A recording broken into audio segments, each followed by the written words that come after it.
Now to politics, there's no shortage of opinions from both sides of the aisle today, just hours after the administration boasts its, quote, strong American diplomacy with Iran. What will Democratic candidates say tonight on the debate stage as they square off in South Carolina? So joining us now with a preview, Republican strategist Kevin Sheridan and Jessica Tarlov, a senior political strategist with Schoen Consulting. Thank you both for joining us. I very much appreciate it.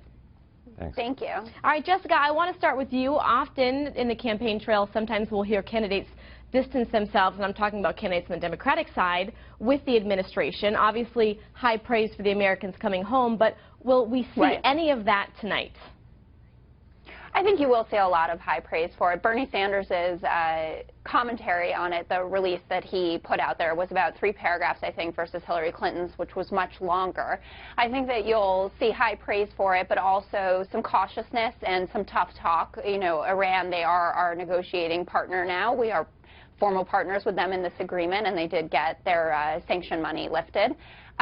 But we will hear that we need to, as Hillary Clinton put it, that we're going to have to verify at every step here, and we need to be willing to slap the sanctions back on if they violate the agreement. So I think that you are going to hear that, and a much tougher stance on that, I would say, from Hillary Clinton than from Bernie Sanders. All right, Kevin, what's your reaction as we see these live pictures of the plane touching down in Switzerland, presumably carrying Americans on it, heading hopefully to Germany where they can reunite with some of their family members?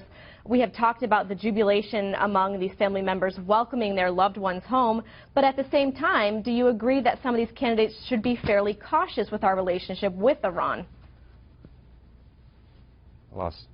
Sorry, I can't hear you. Oh, Kevin, can you hear me? All right, well, Jessica, let me get your reaction to that, and then if Kevin can chime in afterwards. I think we're having just a couple audio problems right now. Yeah. No, I think that you're completely correct about that. I think that Democrats and Republicans alike need to be cautious about this. We know that Iran is not an ideal partner, but it is someone that we can work with through smart diplomacy, as President Obama put it. And I think that we should all be heralding the success of bringing home, you know, these prisoners. And this was something that Republicans were railing on Democrats about when we started the negotiations up until the end. Well, why aren't we getting our prisoners back? And it looks like the Obama administration was doing the right thing all along. And finally, it's come to fruition. All right, Kevin, I don't know how much you were able to hear. I do want to get your reaction to Jessica making the statement that she agrees that a lot of the candidates will be bringing up the high praise for bringing home the Americans, but at the same time perhaps have some caution with our relationship with Iran. Yeah, I caught some of it.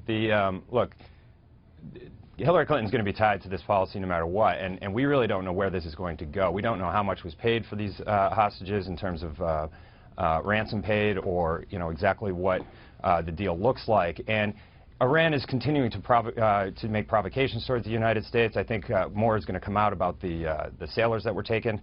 So I think as we go forward, we're really going to have to see what if Hillary Clinton can ever distance herself a little bit from John Kerry and from Barack Obama's foreign policy, because she really had an instrumental hand in setting up the contours of the Iran deal that I think is going to end up unraveling at some point, and the Republican candidates are going to make a big general election issue out of. Okay, as we look at these live pictures from Geneva, Switzerland, presumably Americans on board heading to Germany to reunite with some of their families.